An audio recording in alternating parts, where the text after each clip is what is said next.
Am I the a-hole for telling my sister she's the reason I'll never adopt? I, 30 female, have 3 bio siblings, 37 male, 36 male, and 33 female, and an adoptive sister, 31 female. My sister, who I will call Becky's bio mom, is my mom's cousin. The story of Becky getting adopted by my parents was basically her bio parents were addicts that just came one day out of the blue for a visit, then abandoned her at our house. She was 5 weeks old. For a few weeks, they tried to get my cousin's family to take her, but those a-holes didn't want the shame of a baby with medical issues that was born out of wedlock. My parents fell in love with Becky, and the rest was history. Thankfully, all Becky really needed was love and a good home. She beat a lot of odds and leads a healthy, successful life. My parents never hid the fact Becky was adopted. She's biracial, and we all learned about her heritage growing up. Everything was perfect until her parents reached out when she was 22. They were clean and wanted a relationship. In the space of a few months, she became a different person. It was like she hated us for taking her away from her bio parents. And as soon as she finished college and got the 20,000 euro check my parents gifted her, it's a startup we all got. She ghosted us and sent a letter to my parents telling them that if they ever try to contact her again, she will file a restraining order. She got married, and none of us even knew. Her mother passed away when she was 26, which led her father to relapse that unfortunately died 8 months later. After that, Becky reached out. My parents welcomed her back with open arms, but I still can't. Which leads to now. Me and my husband recently had a baby via IVF after 6 years trying. 5 natural. I brought my son to meet the family tonight, and after dinner all of us girls were in the living room. I brought up how he was worth everything, explaining my struggles, and that I'm gonna start naturally trying soon so he will have a sibling. Becky made a comment about why we didn't look into adoption since the world was already overpopulated, and I told her, honestly, we thought about it, but after all the crap you pulled, I'm afraid you're the reason I will never adopt. Becky yelled at me to get over it already, then left. And my mother said I shouldn't have spoken to her like that, so in the end I ended up leaving early too.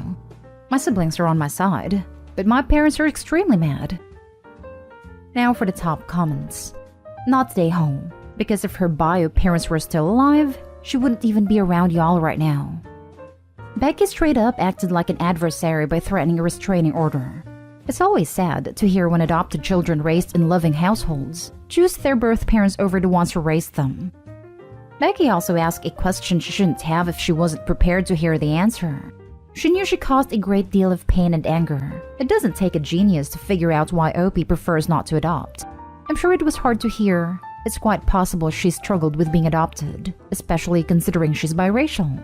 But she chose to turn her back on her family, cut them out of her life entirely. It only came back because she lost her birth family. So Becky's using her family as backups and is upset that Opie has a problem with that? Tough.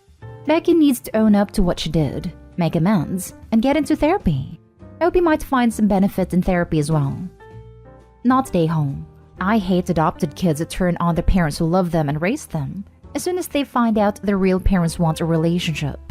She deserves it, honestly. Bio parents. The real parents are the people who raised them. I was adopted, and my mom referred to the woman who gave birth to me as my genetic mother. I love that term, as it is so much better than birth or bio parents. Not stay home. Did she ever apologize at least for what she did? To my parents? I honestly don't know. I was so hurt and angry because we were extremely close growing up. And with everything going on in my own life, I went low contact for a few weeks while everything was going on. But she did apologize to me about not inviting me to her wedding when she was drunk for my brother's birthday. Next story is titled, Am I the a-hole for calling my husband a bad father because he allows his adult daughter's birthday to overshadow Christmas every year? When I met my husband, James, he had a 14-year-old daughter, Ella. Ella and I never really bonded, as she doesn't really like people. James always told me to leave Ella alone and respect her boundaries. I do believe he took her boundaries too far in some cases, as Ella is now a 27-year-old woman who refuses to speak when she doesn't want to. I have a 13-year-old daughter, Ava. Their pregnancy was a surprise, and I know the timing is bad, that I got pregnant right around the time I met Ella. And honestly, I have always felt that James prefers Ella. Ella is a lot like him personality-wise, and it is very subtle. But I feel like he loves Ella more. Ella never accepted her sister or I, but I've made peace with that, because getting Ella to speak is literally like pulling teeth. Ava hates Ella, but she knows that she has to be civil to everyone. Ella's birthday is December 23rd, and as a result, James never made too big of a deal about Christmas. Her birthday always took priority. This became an issue when Ava was born. James had always promised Ella he would take her to Europe to her 16th birthday, and Ella was insistent it had to be on her actual birthday. So to Christmas when Ava was 2, he actually missed Christmas, and we had a first fight of our entire marriage. He also told Ella crazy things like if a man doesn't make a big deal out of her birthday, to dump his ass, and that her birthday is much more important than Christmas. As a result, Ava complains every year that James cares more about Ella's birthday than about Christmas, and that she thinks Ella gets an unfair amount of money spent on her. Her birthdays are usually expensive, and 2 years ago she had a December wedding which James fully paid for. Even that Christmas, he refused to not do something elaborate for her birthday, and couldn't understand why Ava was annoyed. Also, Ella hosts a huge Christmas Eve which we're all invited to, but Ava and I didn't go, due to it mostly being her husband's family, so everything in December sometimes feel it is about Ella. This year, I feel bad, because I couldn't get Ava what she really wanted because it is out of stock. But Ella just had a baby and my husband bought her a ring with a baby's birthstone, which Ava knows about. Now Ella wants to go to Colorado for her birthday/Christmas Eve. James said he is going to go, because he can drive back and be home by about 10. I finally got annoyed and asked if he thinks he spent a fair amount of money/time/energy in Ella versus Ava, and I said it makes every Christmas about Ella and her birthday. He said I was being unfair because Ella has never excluded me from her plans, though she's rude and doesn't talk to me either. Finally, I snapped at him that he is a bad father, because one of his kids is a grown woman and one is not. He is now upset and says that was mean to say, and I just don't like Ella and he tries his best. I'm seeing a lot here that actually supports your husband's side. You really just don't like Ella, and you resent the energy that it puts into celebrating her birthday. I'm not seeing where it necessarily has to take away from Ava. Does he also make a big deal for Ava's birthday? This is missing from the post. Your husband bought a ring to celebrate Ella's child. That's nice. And it has nothing to do with the fact that you couldn't get Ava what she wanted for Christmas because it was out of stock. Trying to force your husband to ignore or downplay his daughter's birthday because it's 2 days before Christmas, and you seem to want him to entirely focus on his daughter with you isn't a good look. It really doesn't seem like he's neglecting Ava here from what you've written. You're the a-hole, sorry. Honestly, I'm leaning towards this too. Especially since Opie has yet to answer a single question about what he does for Ava. Maybe because she wouldn't admit he goes above and beyond for her too, and drops everything else to make sure she has a magical birthday? In fact, Opie only tells us what he does for Ella for Christmas. I see nothing what he does for Ava, so I can't tell if she is getting the same Christmas treatment as Ella. Because treating Ella for her birthday is not the same as treating her for Christmas. The only way to judge this is to know how he handles birthdays for both girls, and Christmas for both girls. It sounds to me like he doesn't do a lot for Christmas for either of them. He spends a lot of money on Ava, but it isn't personal. He tells me to plan/buy everything because he doesn't know what she wants. I know a lot of men do that, but he managed to know everything about Ella. You are accusing him of favoring one child over another, but it's clear that you've never liked your stepdaughter. He has 2 children. I have 1. Ella would have lost her mind if I ever tried to pretend she was my daughter, so I respect her boundaries, but he has 2 actual biological children. FYI people, Opie hid in the comments that husband was a single father to Ella, due to what I can only assume to be an abusive bio-mom. Ella testified against her mother as a kid. It had to get a restraining order. No bloody wonder they're so close. He is her mom and dad. I don't even want to know what happened to her. She must have been traumatized. Next story. Am I the a-hole for getting mad at my wife whenever she talks condescendingly about our son's work? So basically, my son is a professional aerial performer and is currently performing in this large and popular horror-themed circus where we live. I know I may be biased, but in my opinion, he's really good, and it's just amazing to watch him perform. Maybe a little scary sometimes, and sometimes I worry about him with some of the tricks and acts he does. My wife, however, will just tell people who works in the circus, never mentioning that he's an aerial performer, that he actually works independently and is basically a contractor, that he works with a very large and popular circus. Just that he works in the circus.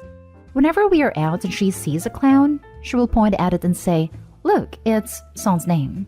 And it is very clear she looks down on him for what he does. She assumes he makes next to nothing and is poor. I know he's not. He doesn't make a crazy amount, but he makes enough to support himself well. This all came to a head when we were with some of her friends, and one of them asked if our son could entertain her kids at a birthday party, promising to pay him generously since he must be struggling. My wife laughed and responded with, "I'll see if it's free." I butted in saying, "You probably won't be able to since the birthday falls on a day when Popular Circus, which is where he works as a headline aerial act in, is fully booked because it's so close to the new year."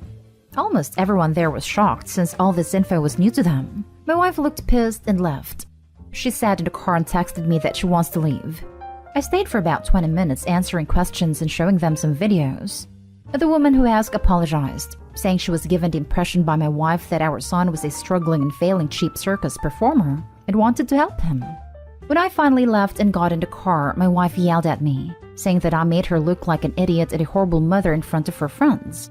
When we got home, she stormed out the car and locked herself in our bedroom crying loudly. She's been like this for almost an hour now, and I'm starting to feel awful and like an a-hole. I could have just left it alone. So am I the a-hole? Now for the comments. Not the a-hole. If telling the truth makes her look like a horrible mother, then she is one. Not the a-hole. You only told your friends your son's real occupation. Of course, it didn't align with her descriptions of him, because she deliberately deprecated his value and his profession. She talked about him contemptuously and denied his hard work and career achievements. When you reveal the truth, it exposed her as an incompatible parent at best, an abolitionist of his job and accomplishments at worst. Her friends must have been stunned when he told them the truth. It was foreseeable that she'll be upset. Who wouldn't be? She deals with the backlash of her actions now and is prone to face social repercussions and accompanying prejudices as well. But she caused it. For the record, there's nothing wrong with clowns or low-ladder circus workers as well. They're not deemed any less. She shouldn't have said those things, even if they were correct. Also, there's nothing wrong with entertaining kids at birthday parties. It's an equitable side gig and easy made money. I hope you understand it, because it genuinely reads as you depict these workers as such and you didn't bother to clarify otherwise.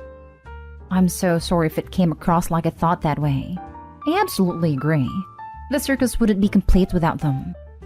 You didn't make her look like a terrible mother. She did that herself.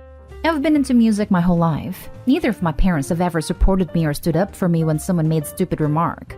Yes, who doesn't speak to them that often nowadays? Well, maybe she shouldn't act like a horrible mom, in general all-around a-hat. Not stay home. Not stay home. Your wife is really out of order. Seems like she has a big problem with her son not conforming to her standards of success, but her shaming and belittling him to others is disgusting. Aerial performers are amazing. It's a shame she's not proud of his skills or success. Last story. Am I the a-hole for asking my dad to pay me back money I gave him because he said I was only lucky in finding a job? I, 25 female, live with my parents and little brother, male 13. For backstory, I give my parents money monthly to help with rent plus bills.